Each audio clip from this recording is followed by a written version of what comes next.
This is Season 2 of Mobile Suit Breakdown, a podcast about Japanese sci-fi mega franchise Mobile Suit Gundam for new fans, old fans, and not yet fans, where we watch, analyze, and review all 40 years of the iconic anime in the order it was made. We research its influences, examine its themes, and discuss how each piece of the Gundam canon fits within the changing context in Japan and the world, from 1979 to today.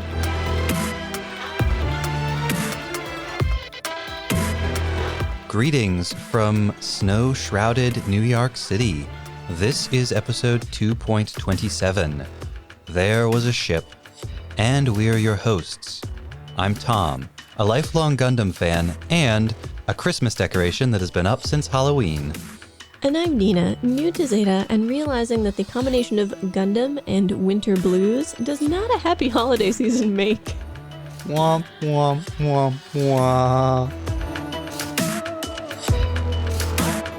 Mobile Suit Breakdown is made possible by the support of 267 patrons. Thank you all, and special thanks go out to our newest patrons, Ellis R., Nata Carmen, and Connor I., or possibly Connor Roman numeral 1. It's a mystery. You know, I suspect that person whose name is not a Carmen might actually be a Carmen. If you'd like to support Mobile Suit Breakdown and get access to our patron Discord, bonus content, and more, you can do so at GundamPodcast.com/Patreon. We also recently set up a Ko-fi page for anyone who would like to support the podcast with a one-time payment rather than an ongoing subscription. You can check it out at ko-fi.com/GundamPodcast. We have a brief announcement. Mobile Suit Breakdown is taking a break while we travel and spend some time with family, so there will not be a new episode next week or the week after, December 21st and 28th. We will be back to our regular release schedule in the new year, with MSB episode 2.28 on January 4th, 2020. Happy holidays, and we will see you in the new year. Well, we won't see you at all.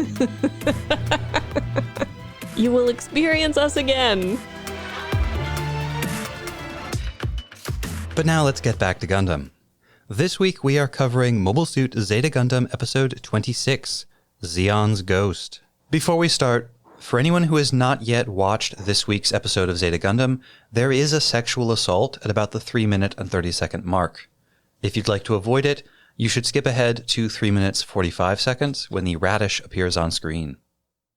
After the recap and our talkback, we have research on battleship bridges and the officers who die on them, as well as a hard-to-translate phrase and a farewell. But first, we have the Titans News Network to remind you what happened last week. Welcome back to TVN, the Titans of Value Network, where our deals are always in danger of catching space madness because they are out of this world. Wow, I am just loving all these seriously great deals on original pre-Universal Century artwork. That was our last Old Masters painting for today, but I'll be back in a few hours with a magnificent collection of authentic Ming Dynasty ceramics at prices so low they're practically criminal. And to answer the question from our caller just before the break, don't worry where they came from, it's not important. Stop trying to ruin everyone's good time. Uh-oh, that sound means it's time for my favorite segment, Dangerously Delicious Deals on Government Surplus, with my special guest, Lieutenant Tom Thompson. Hi, Tom. Thanks for having me on the program, Lieutenant Nina's daughter. It's great to be back. What do you have for us today? This is one of my all-time best deals, with a product that is absolutely going to leave your audience shocked and awed. This is the sort of thing that makes you say, wait, can the Titans really sell that? And to that I say, of course we can. We run the whole Federation now. We can sell whatever we want, and you can buy it. Today. Well, don't leave us in suspense, Lieutenant. What is it? Okay. Answer me this. Have you ever wanted to own your own colony? Oh my gosh, only every day of my adult life. Well, now you can, by buying one of our Titans-certified, pre-owned, slightly used, refurbished colonies today. We've got open-type colonies, we've got closed-type colonies, we've got colonies originally intended for livestock and recreation, we've got colonies from Moor, Hattie, Munzo, Zahn, and Loom. You want a colony? You can have a colony. And with our generous leasing terms, you may be eligible to take possession with no money down and no payments for the first year. What are the interest rates like? Who can bother to worry about a little thing like that when they're staring down on a once-in-a-lifetime opportunity like this? Now, a lot of these colonies are fixer-uppers, but that just means that you can really make it your own. Call today. No, call now, because these babies are going fast. And if you call in the next 14 minutes and 38 seconds, we'll deliver your colony to you for no added cost. All colonies are sold sight unseen. No returns, but if you are unsatisfied with your colony, you may exchange it for a colony of equal or lesser value. The Titans do not guarantee that your colony will be inhabitable or structurally sound.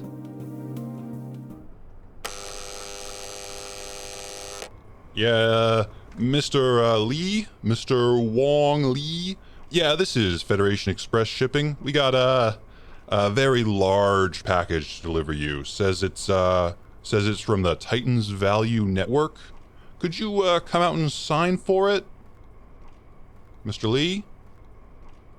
Okay, folks, it sounds like he's not home. Just toss it on his porch, I guess. We got like 4 more of these colonies to deliver today, and dispatch is really riding my...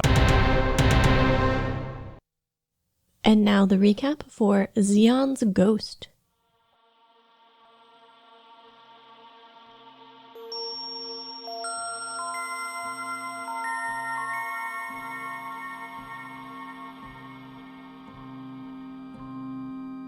After foiling Jamaican's attempt to destroy Grenada with a falling colony, the Ayug battleships split up.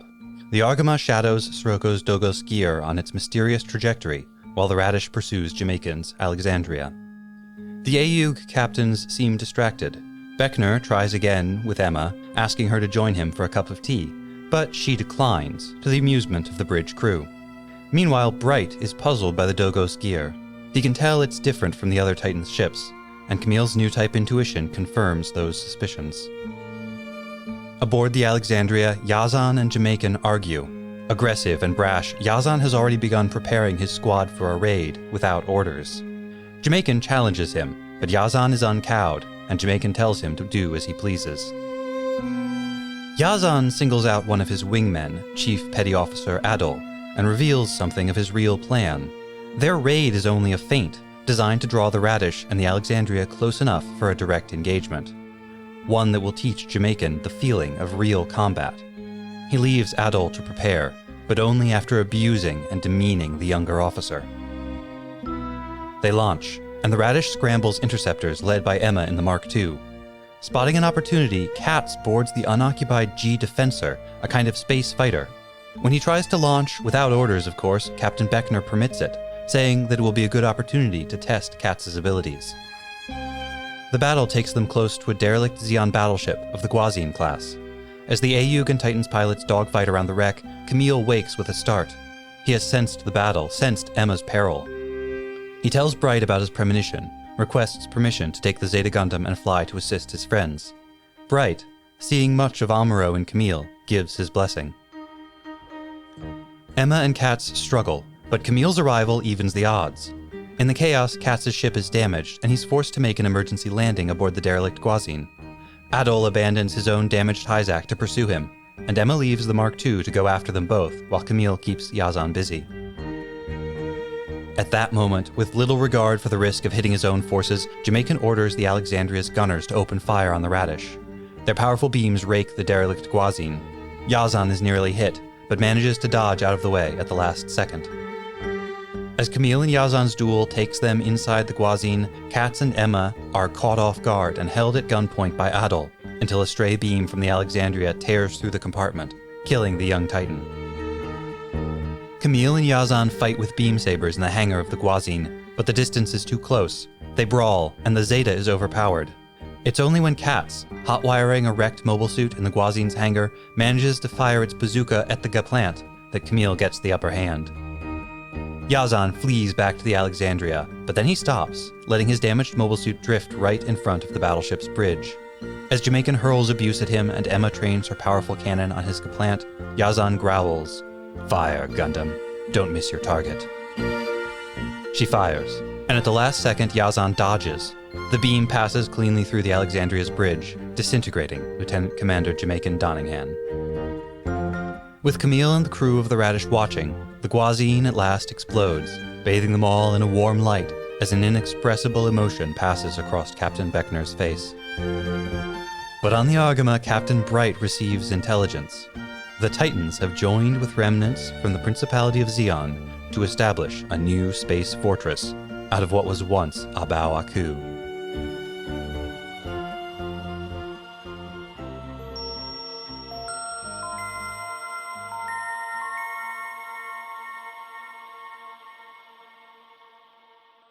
We need to begin with a content warning. There is an assault in this episode. I found it pretty upsetting the first time I saw it. It's quite shocking. It was quite unexpected and shocking.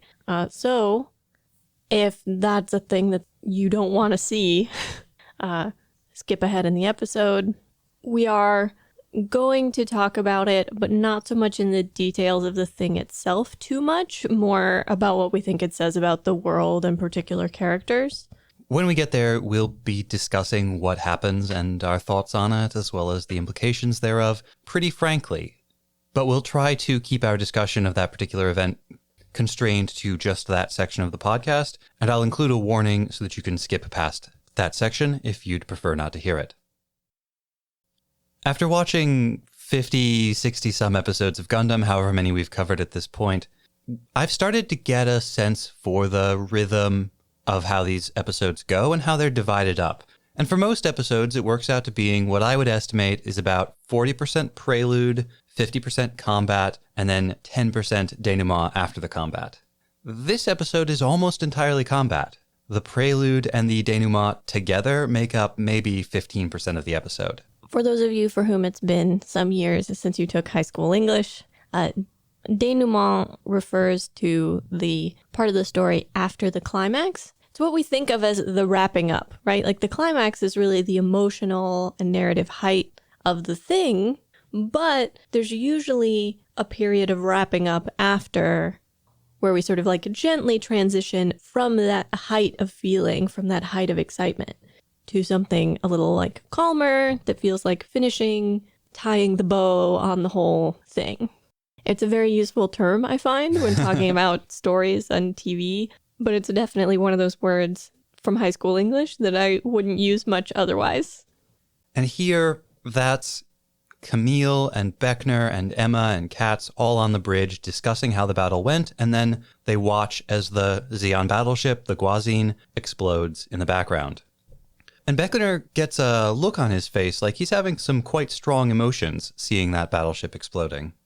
So, both of us, as soon as this episode was over, mentioned that one of the main things we want to talk about is how this is an episode about history and how the story as a whole, and this episode in particular, are a metaphor for both Zeta vis-a-vis First Gundam, but also just history generally, that everything we do is in the ruins of past events.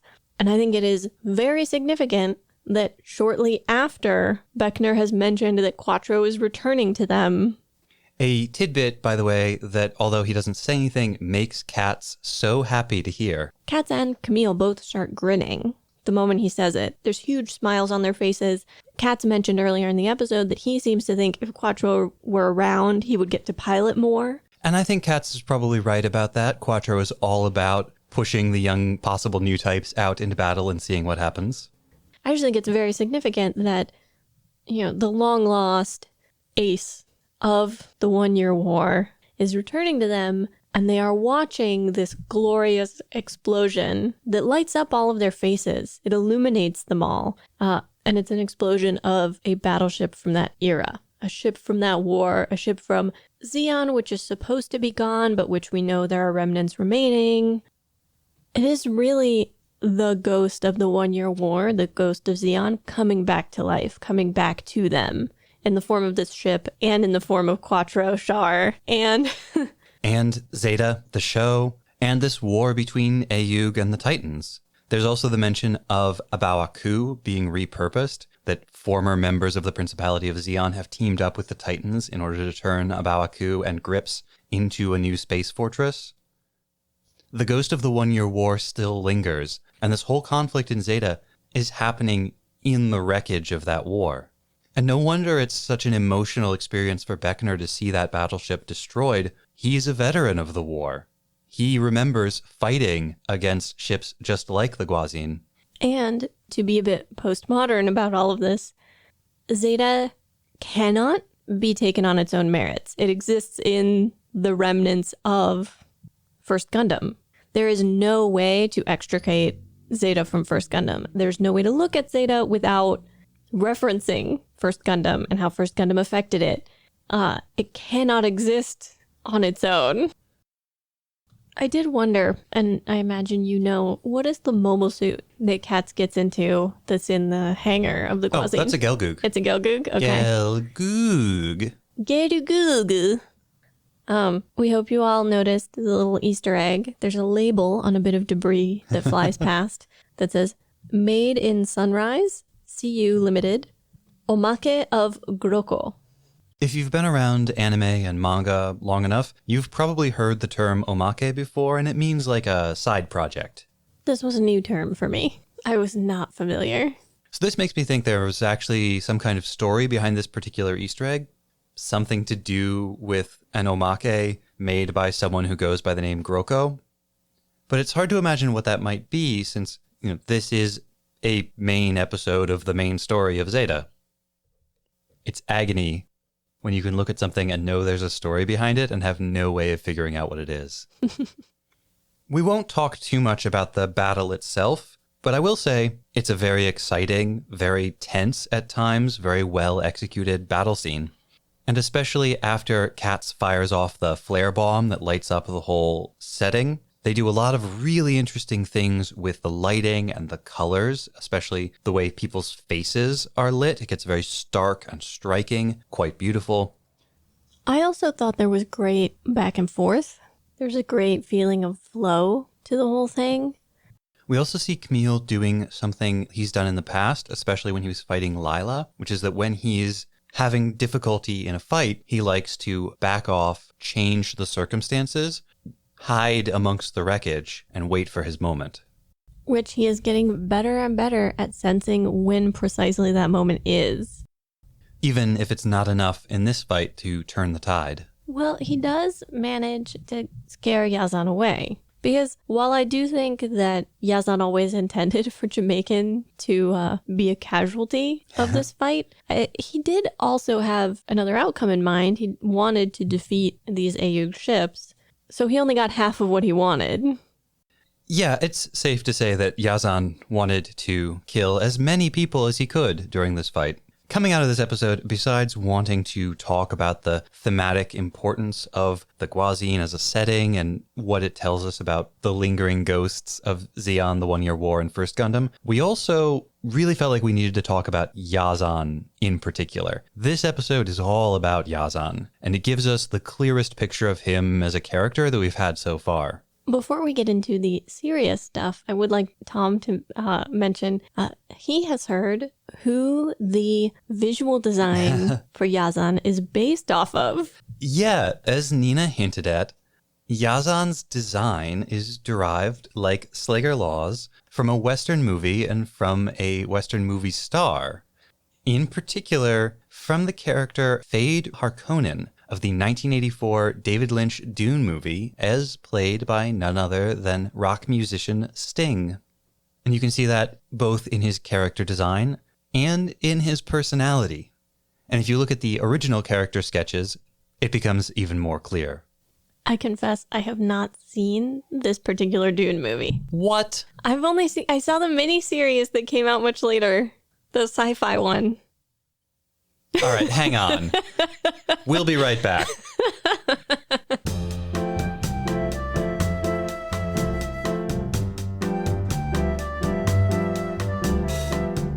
Tom has to glory in it when there's a movie he's seen and I haven't, because it doesn't happen very often. So he makes a really big deal out of it. Yazan has a very forceful personality, and that's been true since his first introduction into the show. He's clearly supposed to be a pretty important character. Yeah, there's a neat little connection that I thought of watching his scenes at the beginning of this episode, especially that one he has with Jamaican at the very beginning of the episode, because it's really similar to the scene that Sirocco shares with those unnamed Federation officers. And we have Yazan set up as a kind of parallel Sirocco. He's a young, flashy, charismatic, aggressive Titan's officer, a junior officer, who is constantly grating on the nerves of the by-the-book, fuddy-duddy, mustachioed senior officers. In many ways, he's a contrast to Jared, because Jared's reaction when he's shut down by someone is kind of to shut down himself and to step back or storm away or, and Jamaican thinks this shows a lack of spirit. Of course, this is impossible for Jared to navigate because push too hard and you're insubordinate. Which is what he says about Yazan. Right. Yazan is the opposite pole, but Yazan winds up getting to do what he wants to do. Clearly, Jamaican thinks Yazan is a loose cannon and insubordinate, but he does let Yazan do what he wants. Ditto with Sirocco. Yazan and Sirocco are both more suited to this weird pseudo-world of warfare than a Jamaican is. Jamaican is a perfectly adequate officer for peacetime, but when it comes to war, he doesn't have a warlike nature. He's cruel. Jamaican's not a good person. He's not a peaceful person. He's a violent, evil person who has no regard for human life, but he's not warlike. And you can tell that Yazan has perceived this, and that's where a lot of his disrespect comes from.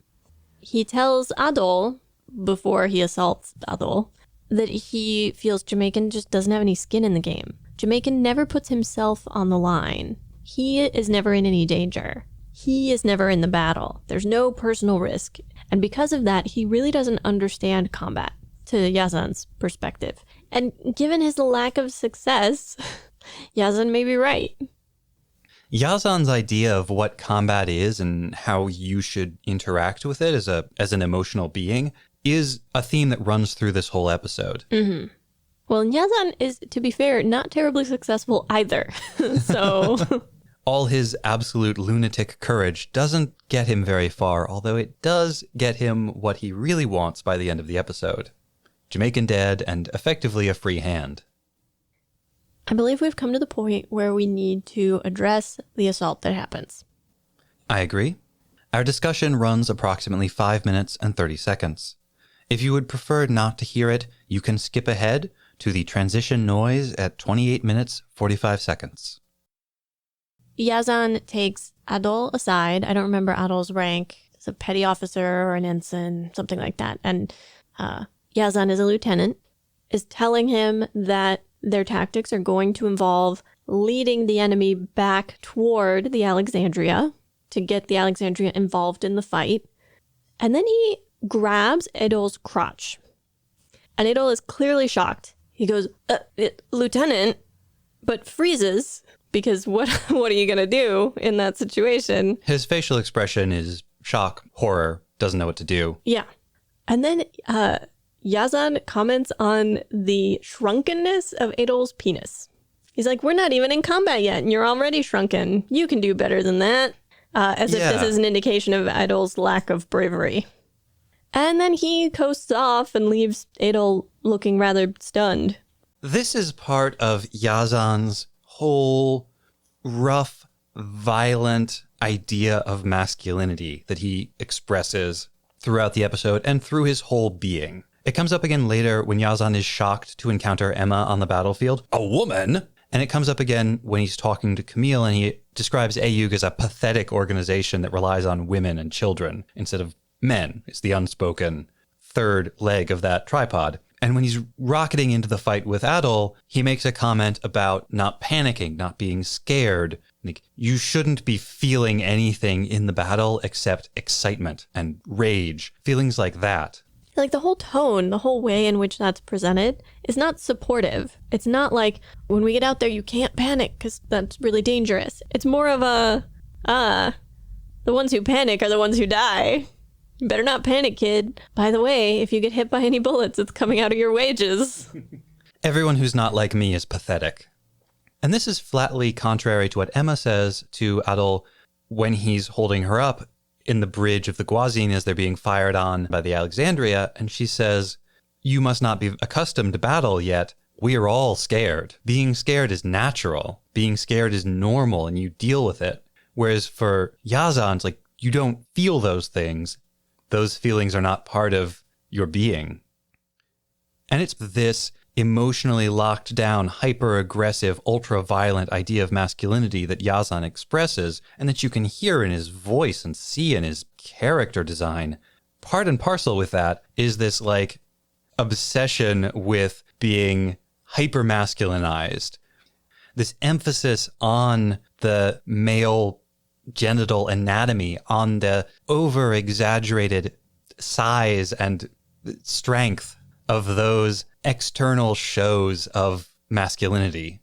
And a total lack of concern, although this is portrayed more subtly, for interpersonal relationships. It's been a long time since we've seen a commander show such total disregard for, hey, what happened to my wingman? He doesn't even seem to notice. No, he doesn't. But that's unusual, right? Especially in this episode where it's contrasted with Camille, and he gets yelled at a little bit by Emma, but he refuses to leave Emma and Katz behind. He's only there because he sensed that they were in danger and flew however far to come help them. And he and Emma work it out very nicely afterwards. She's like, I'm sorry I yelled at you. I think sometimes you get too focused on helping other people in combat instead of focusing on the mission, which sometimes requires you to not think about everybody else. And he's like, no, you're right. I should, like, it's this very nice interaction, including then with Katz, who's like, ugh, I bet you're all mad at me. I bet you're all gonna, like, yell at me. And they're like, Katz, you did us a solid today. Thank you. It's not our job to yell at you. Be prepared in case Beckner does. Mm-hmm. Because you did come out without orders, but, like, we can tell you thank you. And it hasn't been that long since we saw Jared with Sidley and Sarah and Moar. Jared as the mentor figure, and before that it was Quattro and Amaro with Camille and Katz as mentor figures. The role of the mentor figure, the older pilot, the more experienced, the more skilled pilot, and the younger, has been a recurring theme in Zeta. So it's really interesting and really weird and kind of a subversion of that to now see Yazan with Adol and how abusive and unconcerned Yazan is. Yazan's assault on Adol made me think of portrayals, things that I've seen and heard and read about because I haven't experienced them myself, but of hazing in all male or like vast majority male groups. So hazing in sports teams, in fraternities, in the military. Well, it's intimate, it's humiliating, and it expresses completely the power of the group over the individual's body. Right. I was going to say it's such an exercise of power over another person. You have nothing that is yours. And nothing you can do about this.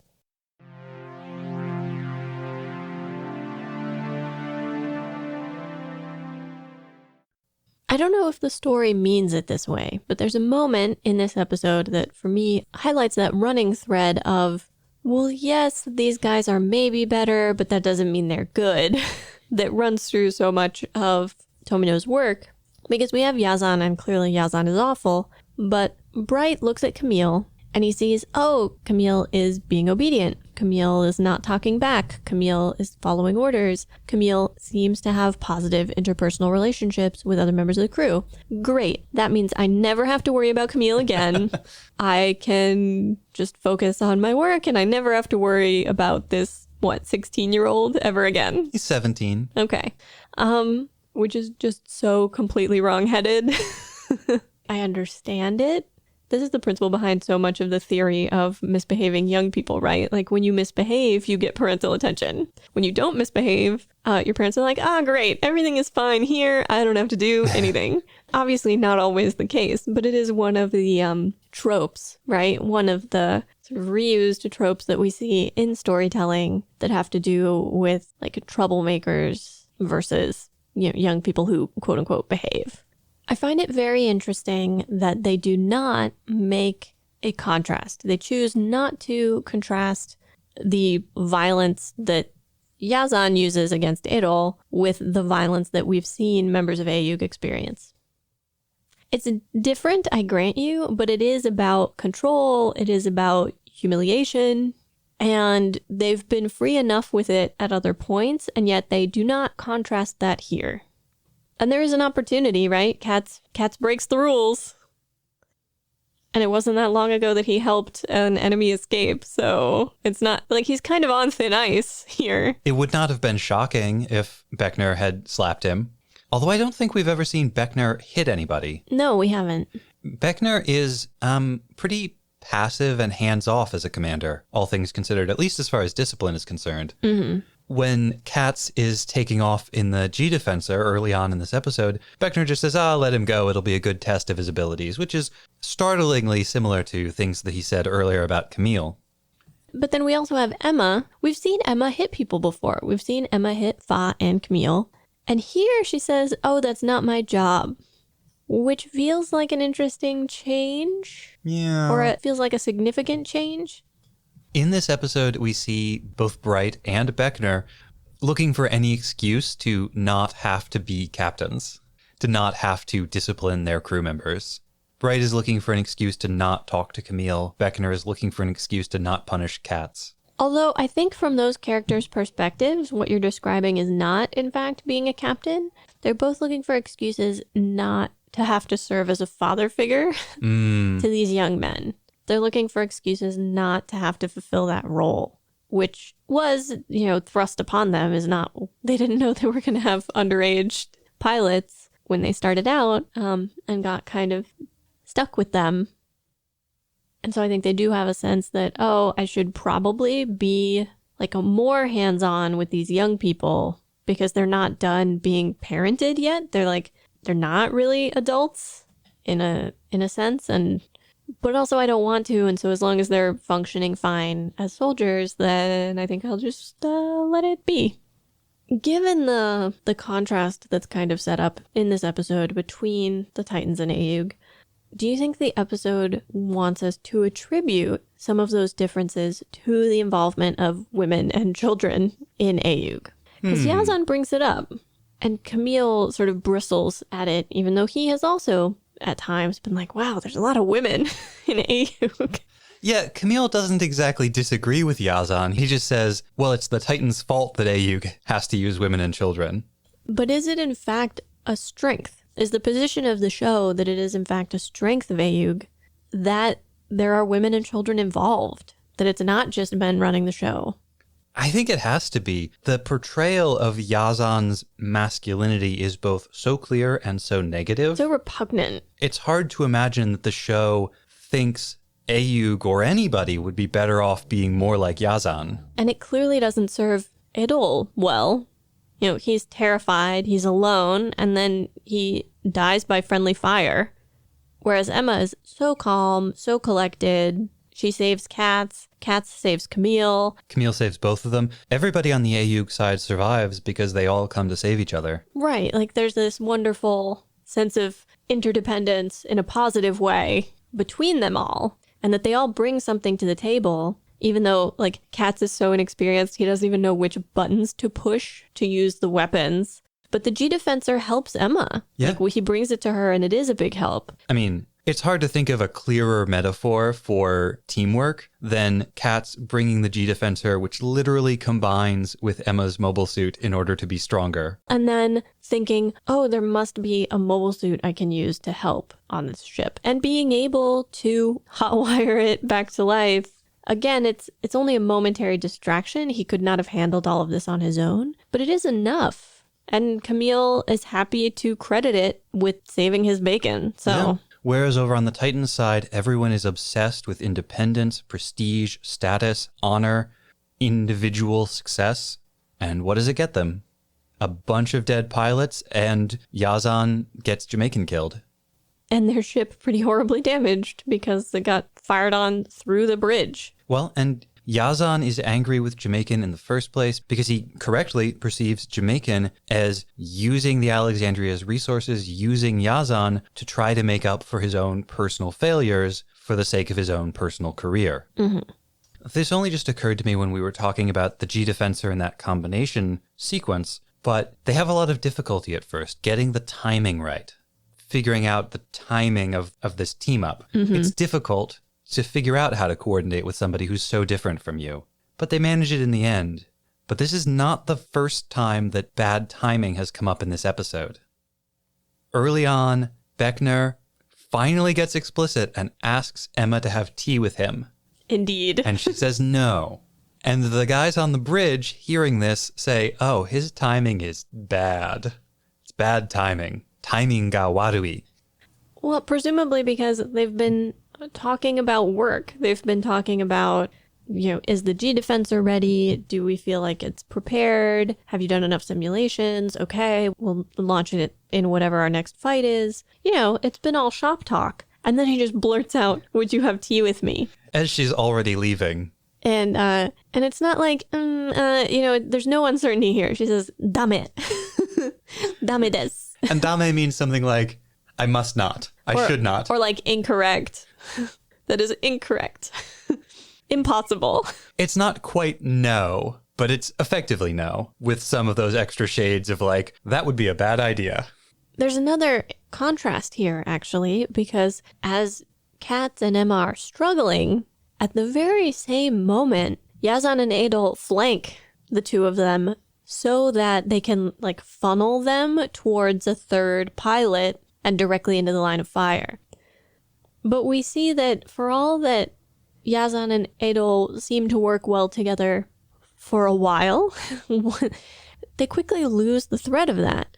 Because before you know it, they're each fighting completely separate fights, where before they were this team that was working together quite effectively against a single or against two mobile suits. Once they get split up, they lose that. And there's no sense that either of them has realized this. There's no sense that either of them is like, oh, wait, I should stick with the other person. That's a much stronger position to be in. Whereas even after Emma and the G-Defensor have combined and Katz has gone off in the little shuttle, even though Emma has gotten all the benefit of this team up, she still looks for Katz and then even gets out of her mobile suit to go looking for him on foot once she realizes that he's in trouble. Well, and he doesn't veer off because he's doing his own thing. He winds up over on the Guazine because he gets swatted by Yazan. I believe it damages the core fighter such that he can't quite pilot it the way he wants to and he needs to land. And that's what sets him to looking for another mobile suit somewhere on the Guazine. There's even some more to this theme of splitting up and coming back together. I'm realizing as we talk about it because the episode opens, although it's never stated explicitly, with the Argama and the Radish having split up so they can pursue the two different Titans' forces. The Argama going after the Dogos Gear and the Radish going after the Alexandria. And yet, when they're in trouble, because of Camille's new type abilities, because of this connection that he's formed with Emma, he knows they're in trouble and he's able to come help. And at this point, he's willing to acknowledge, for all that he goes through all the steps of getting ready, in the process of this, he's willing to acknowledge that Bright sort of has to let him go, right? He can't just hair off by himself. And he's earned Bright's trust so that Bright says, you're having one of those sensations that you have sometimes. You're feeling something that none of the rest of us are feeling, but I believe you. I believe that it's real, and I respect it enough to say, yes, go, launch, do the thing. If Wong Lee had been there, Emma and Katz would be dead. This is when Bright says Camille reminds him of Amuro. Now, that's a thing people said all the time at the beginning of the show. But they've kind of stopped saying it. Since actual real Amuro showed up in the show, people had stopped affiliating Camille with Amuro. And even Amuro, looking at Camille, was like, oh, he's nothing like me, which is great. This is, I believe, the first time that somebody who actually knew Amuro as a person and not just as an enemy pilot has looked at Camille and said, he's behaving like Amuro. In a lot of ways, the Camille that we're seeing now is very like the post-breakdown Amuro, right? Like Amuro goes through some things, has a bit of a, let's call it, rebellious phase. But when he comes back, he, in a lot of ways, becomes the consummate, like, good crew member.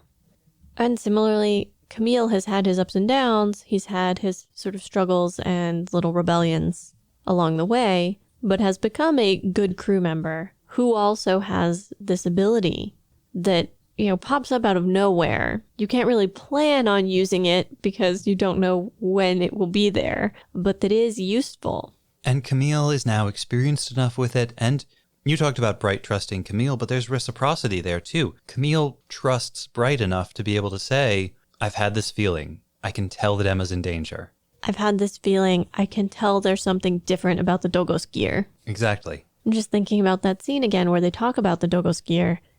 I get the sense that Bright, he is also dealing with the ghosts of the 1 Year War. He is dealing with the memory of his first captaincy and the difficulties of that and the complicated relationships that came out of it because he wasn't much older than anyone else. He was much closer to all that crew. And some of his interactions with Camille feel to me like an attempt to maintain appropriate distance. It's less about Camille lacking discipline and more about wanting to make sure he's not treating Camille too much like a friend or a son, and Camille's not treating him too much like a pal, that there is this appropriate captain-pilot relationship. Because he is there talking about the Dogos gear. Camille comes up and makes a comment, and he cuts Camille off, and he's like, why are you here? I didn't invite you into this conversation about the Dogos gear. I didn't ask you what you thought about it. Why are you here to talk to me? And Camille makes his report. And then as he's leaving, Bright says, okay, now what did you want to say about the Dogos gear? Like he's trying to make sure Camille doesn't get too informal, too friendly. Do you remember around when in First Gundam, Amuro had his breakdown, his rebellious phase, and then returned to the crew? I do not. It was somewhere around episodes like 18 to 25. Oh, really? Mm-hmm.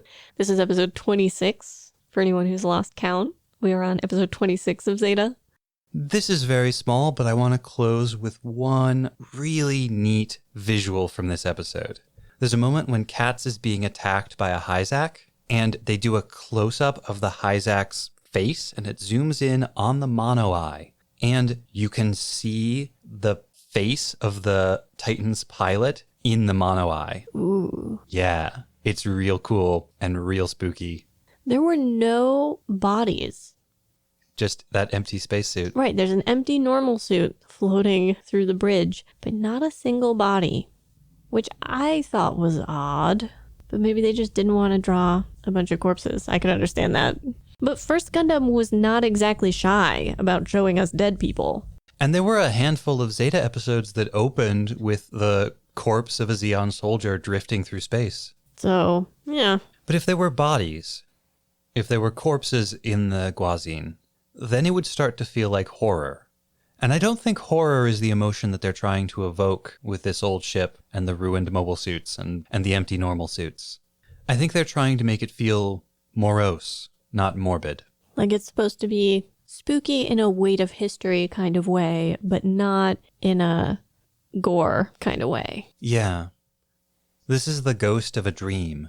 This is the weight of history bearing down upon you. There's no room for individual human people and the frailty of human bodies in the historical memory of the war. It's true. The inclusion of like dead soldiers might make it all feel too human and too personal, when the point is like the vastness of space and time, which is about as impersonal as a thing can be. There's no room for the people in the legacy of Zeon.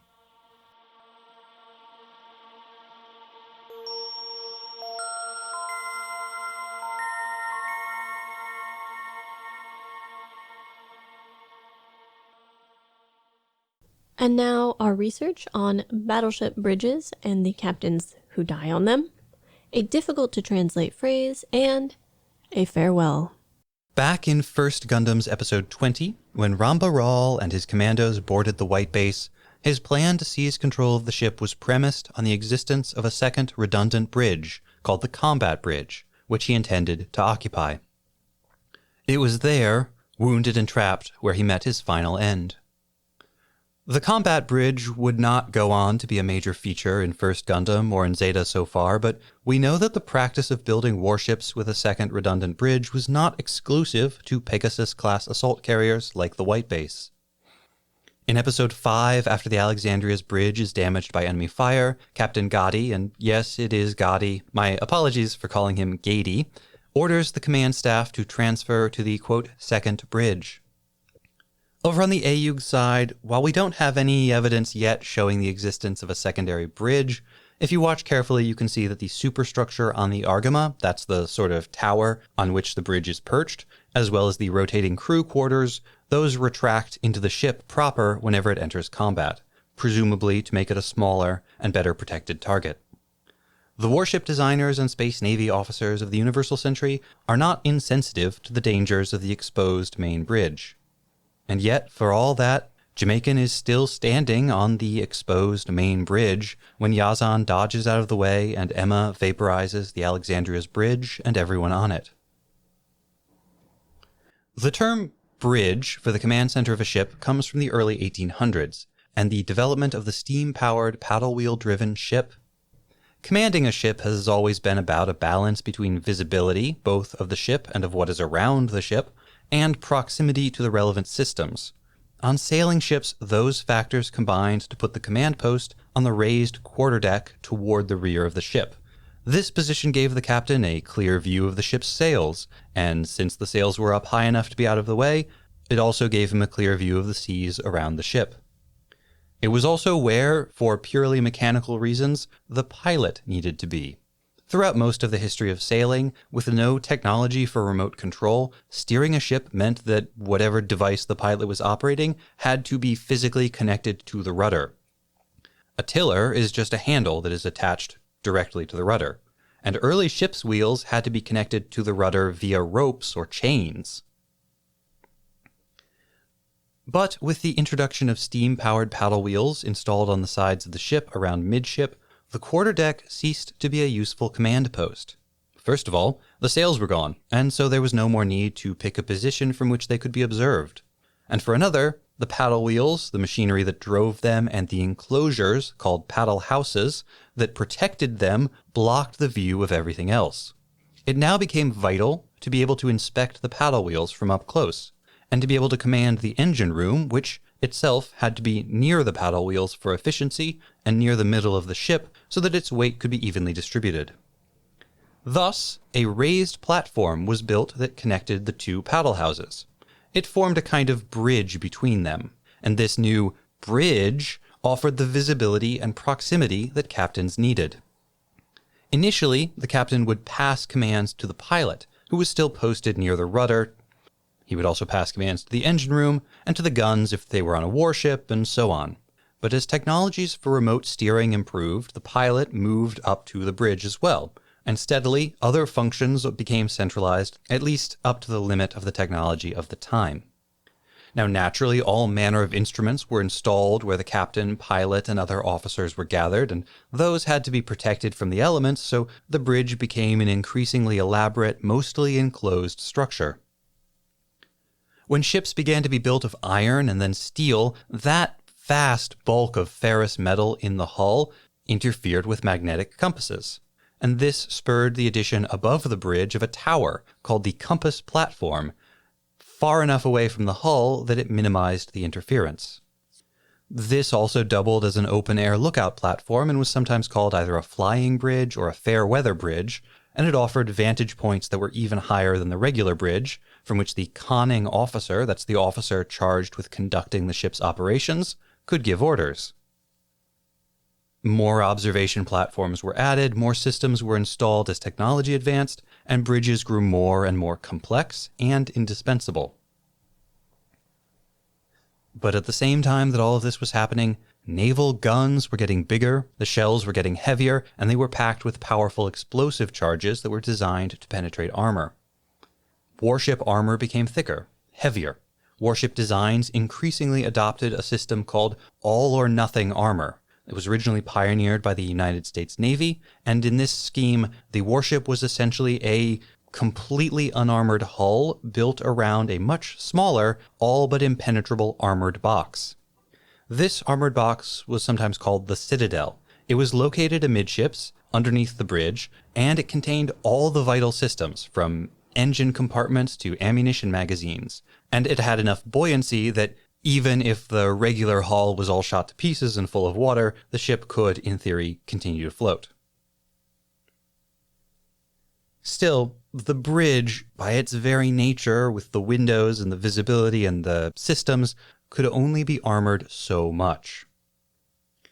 To solve this problem, naval designers of the late 1800s through to World War II built heavily armored secondary bridges called conning towers in front of and below the main bridge. These were like floating bunkers, with armor plate that could be more than a foot thick and enough space inside, barely, for a handful of the most essential officers, some rudimentary equipment, and speaking tubes to give orders to the rest of the ship. Visibility, which again is the whole point of the bridge, was available only through tiny slit windows. And therein lay the problem. The whole point of the conning tower was that it protected the ship's commanding officers so that they could continue to give orders during battle.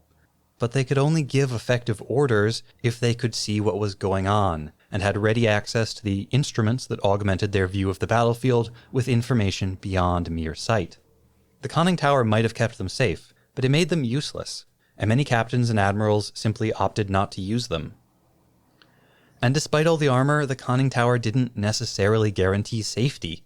By all reports, Vice Admiral Inoguchi Toshihira was inside the conning tower of the super battleship Musashi, probably the most heavily armored space at sea at that time, when U.S. bombs fell on the battleship's superstructure, and he was gravely wounded, dying shortly after. Ultimately, no amount of battleship armor was sufficient to protect from a bombing run from above. There's also in all of this a certain element of like command theory and command philosophy, I feel, where as the commander, you also need to be on the battlefield in a way. And if you're in too protected a position, there's a sense that you're not really in it. You're not really leading from on the field, as it were. It looks bad. Mm-hmm. It's probably much better for morale for everyone to see you there on the exposed bridge where you're also in danger than for you to be in what is effectively a bunker. Yeah, I think that's true. I didn't find any references that said that specifically, Okay. But a lot of the language that they use to talk about officers who either were or weren't in the conning tower suggests that that was an undercurrent psychologically for a lot of these officers, that it was sort of cowardice, that they disdained the use of the conning tower. And also, if the ship goes down, it doesn't matter if you're in the conning tower or not. I should note that besides the conning tower and the bridge, warships from this era also incorporated an elevated command post from which the big guns of the ship could be centrally controlled. These were armored, although nowhere near as much as the conning tower, and they were placed as high up on the ship as possible. More height meant more visibility, and that directly correlated to longer effective range for the ship's guns. In a bid to maximize this, the Japanese built enormously tall structures on their ships, studded with platforms, lookouts, shelters, searchlights, and so on, and these were built on top of a reinforced steel tripod. They resembled, and were called, pagoda masts. In a sci-fi space war sort of setting, one where cameras, view screens, sensors, and monitors have altogether displaced the big glass window and the human eyeball as the principal instruments for commanding a warship, an exposed bridge wouldn't offer too many advantages. But hey, this is Gundam. Kore wa Gundam da yo. Realm of the Minovsky particle, where mobile suits fight in close visual range, and battleships are effectively invisible at range until they open fire. A raised, exposed bridge on the Alexandria or the Argama offers all of the same advantages as did the raised, exposed bridges of 20th century warships, like the Bismarck, Yamato, or Iowa. I'm reminded of the multiple scenes in Zeta where they talk about having spotters out in space, keeping a lookout for debris that could be dangerous. It's very much like someone up on a crow's nest keeping lookout. Yeah. In quite a few scenes, both on the Alexandria and the Argama, we've had the captains like waiting until the right moment to fire because they know that as soon as they fire, they give away their position, but that until they fire, they might as well be invisible. But these exposed bridges had all of the same dangers as well. 3 U.S. admirals were killed during World War II. All of them died when their bridges came under enemy fire. Rear Admiral Isaac Campbell Kidd took command of the battleship Arizona during the attack on Pearl Harbor, and he oversaw its defense until he was killed and the bridge destroyed by a direct hit from an enemy bomb. Rear Admirals Norman Scott and Daniel Callahan were both killed in the naval battle of Guadalcanal. Callahan when the bridge of his San Francisco was hit by enemy gunfire, and Scott earlier in the battle when the bridge of his Atlanta was torn apart by a barrage fired, mistakenly, from the San Francisco. In the same battle, the Japanese Admiral Abe Hiroaki was wounded when his bridge was raked by fire from a U.S. destroyer. A month prior to his death, Admiral Scott had commanded the U.S. force at the Battle of Cape Esperance, where combined fire from 5 American ships destroyed the bridge of the Japanese cruiser Aoba and killed Admiral Goto Aritomo. I could not find data on how many Japanese captains or admirals died on their bridges during the war, nor for any other country, but I found enough individual names and individual stories to know that the list would be far too long to include here.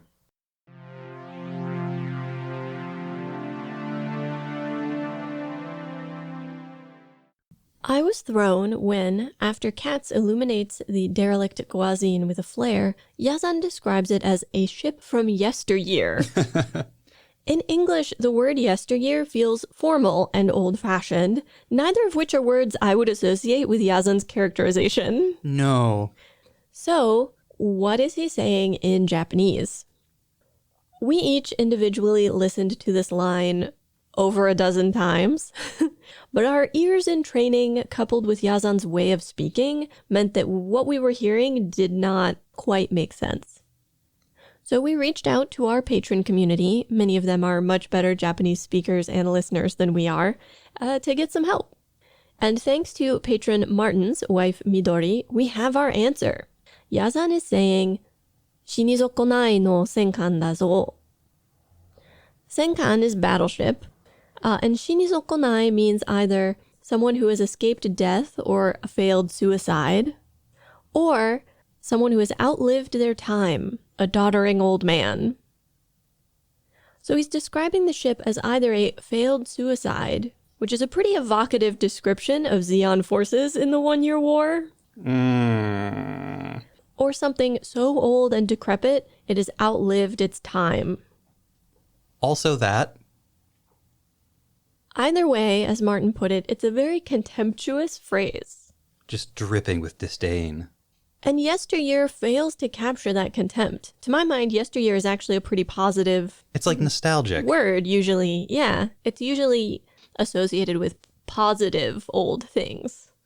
But then again, how would you translate this concept without it being too wordy? I feel like I would probably go with decrepit or derelict. But even those don't quite capture it. No, not exactly. It's very difficult. Translation might be hard. I definitely don't think yesteryear was the right choice, but obviously easy to pick apart the translation in hindsight. And who knows how much time they had per episode. This may have been a matter of needing to pick something, anything, and finish the work. Maybe they should have had him say, a battleship from yesteryear. Ugh, gross, I hate old things. Why, if it isn't the loser ship that should be dead? Spoilers.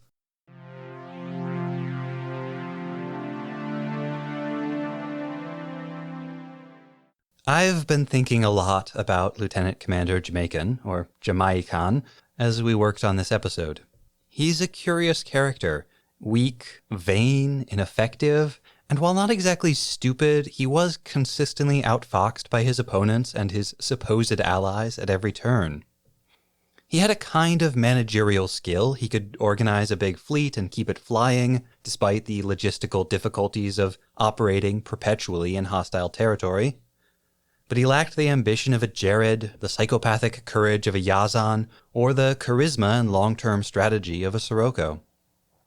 He was best suited to the role he occupied, a middle manager trading on the authority of a power player like Captain Basque and keeping the younger Titans in check. This latter was the only thing that he really seemed to relish. His habitual arrogance and his casual cruelty to his subordinates were ways for him to maintain his authority over them. He made their every failure into a cudgel with which he beat them down. In this, he is emblematic of a certain view of what Zeta Gundam is really about, beneath all the horny teenage psychics. There's something about his design, even aside from his character, but all the more so when you consider who he is, that makes me think of the British Imperial Army officers of the late 19th and early 20th centuries. Between his height, his short blonde hair, his bushy mustache, his small eyes, and that huge forehead, he looks like the very icon of a British imperial adventurer, in the vein of a Cecil Rhodes, David Livingstone, Henry Morton Stanley, or like one of the British soldiers charged with maintaining British control over her colonial possessions. Just like Jamaican and all the rest of the Titans, it was common practice for these officers to assume the duties and receive the privileges of a higher rank, so long as they were commanding colonized territory. I could give you a list of names here, but just look at the portraits of the commanders-in-chief for places like India or Ireland or, Jamaica, and you'll see a list of officers who looked like him, thought like him, and fought like him against independence movements and full-on rebellions all across the empire. Whatever their individual merits as officers or men, their collective legacy is oppression, casual cruelty, arrogance, and strict hierarchy. Incidentally, if this is where Jamaican's design originated, then I suspect that his comically large forehead might actually be a reference to that great icon of Victorian imperialism, the pith helmet. More than anything, Jamaican now makes me think of the British poet Rudyard Kipling, perhaps the most eloquent advocate for imperialism and colonialism in the waning years of the empire, whose skillful pen and musical language could not disguise the racism, the virulent anti-Semitism, and the vengeful streak that grew to dominate his character the more time passed. Some of Kipling's work is still beloved, like The Jungle Book, and I hold a particular soft spot for the heroic mongoose Rikki Tikki Tavi, even if I can now recognize that the story of a mongoose killing a whole brood of local cobras in order to protect a British family living in colonized India was maybe a bit of an allegory for colonial security forces putting down rebellions. At the same time, poems like Gunga Din and The White Man's Burden have become shorthand for a particular breed of Eurocentric racism. The White Man's Burden in particular, a soaring exaltation of imperialism written in response to the American conquest of the Philippines, inspired a bevy of parodies and satires, then and now. I especially recommend Mark Twain's essay, The Person Sitting in Darkness, which is as savage and as witty as anything that Twain wrote. He observes that the hypothetical person sitting in darkness, waiting for the civilizing colonizers of Kipling's poem, must be getting awfully nervous after seeing the gruesome crimes committed by the British in South Africa, the Germans in China, or the Americans in the Philippines. And so Twain writes, "We should say to him, there have been lies, yes, but they were told in a good cause. We have been treacherous, but that was only in order that real good might come out of apparent evil. True, we have crushed a deceived and confiding people. We have turned against the weak and the friendless who trusted us. We have stamped out a just and intelligent and well-ordered republic.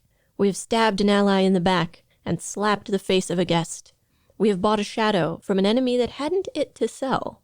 We have robbed a trusting friend of his land and his liberty. We have invited our clean young men to shoulder a discredited musket and do bandits' work under a flag which bandits have been accustomed to fear, not to follow. We have debauched America's honor and blackened her face before the world. but each detail was for the best. We know this. The head of every state and sovereignty in Christendom, and 90% of every legislative body in Christendom, including our Congress and our 50 state legislatures, are members not only of the Church, but also of the Blessings of Civilization Trust.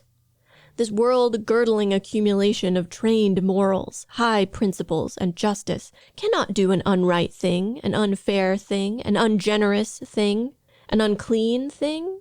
It knows what it is about. Give yourself no uneasiness. It is all right. Now then, that will convince the person. You will see. It will restore our business. Also, it will elect the master of the imperial game to the vacant place in the trinity of our national gods. And there on their high thrones the three will sit, age after age, in the people's sight, each bearing the emblem of his service. Washington, the sword of the liberator. Lincoln, the slave's broken chains. The master, the chains repaired. It will give us a splendid new start. You will see. So we offer Jamaican no tribute except this. May every good cause be opposed by enemies as ill-suited to the task as Lieutenant Commander Jamaican Donningham. And as for Kipling, 16 years after he wrote The White Man's Burden, a poem that opens with an exhortation to his countrymen to, quote, bind your sons to exile for the sake of the empire, his own 18-year-old son John fulfilled his father's highest ideals by joining the exalted British Army. He was rejected twice due to his poor eyesight, but his father called in a favor with an old friend, and John was commissioned as a second lieutenant in the Irish Guards. His unit was dispatched to France, where his father was already serving as a war correspondent.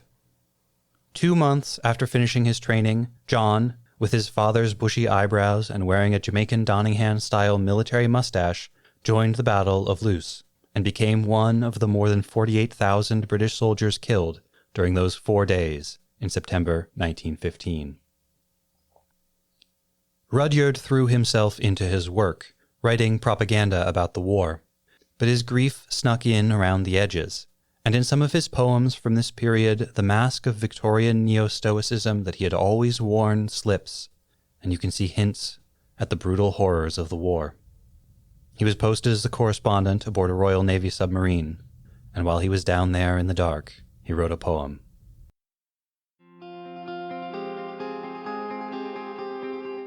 Tin Fish by Rudyard Kipling. Sea warfare. The ships destroy us above, and ensnare us beneath.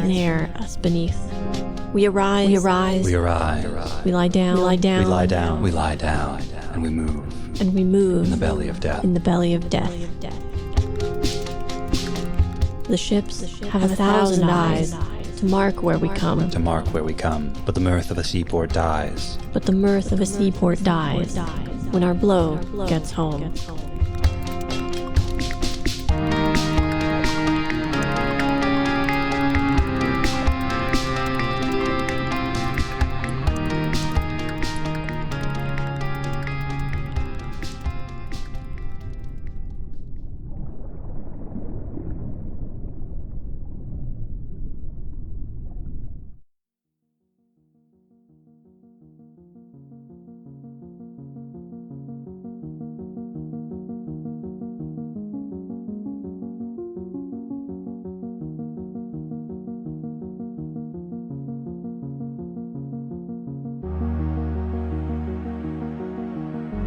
Next time on episode 2.28, Fatherless, we cover Mobile Suit Zeta Gundam episode 27 and... Don't make me separate you two! You keep on using that word. Moar. Gerido. Oh, if it isn't the loser who should be dead. Just some war crimes, no big deal. Quattro endangers some children. Again. Bright talks with his mouth full. Two can keep a secret if one of them is Blex. Jared and Moar tempt fate. And feelings are boring, kissing is awesome. you will see the tears of time.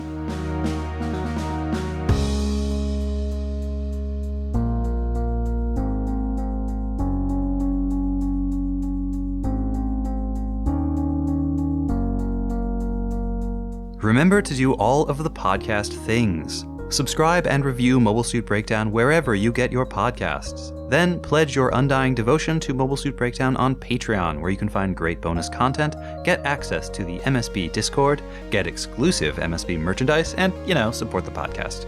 You can also follow @Gundam Podcast on Twitter and Instagram, and like us at facebook.com/Gundam Podcast for all kinds of extra content. And you should always check out our website, GundamPodcast.com, for all of our episodes, show notes, watch list, wish list, some other lists, and more. Plus, you can always email your questions, comments, and complaints to GundamPodcast@gmail.com.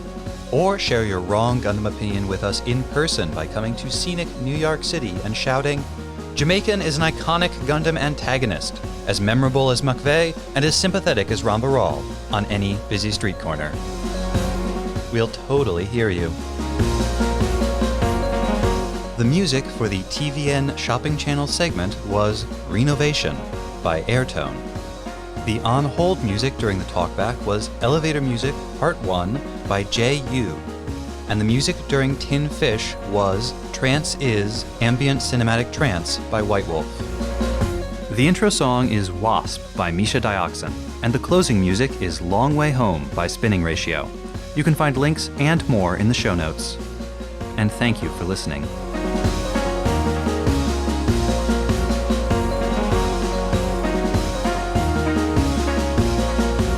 This sounds actually like your mic is sounding louder than mine. Talk into your mic a second.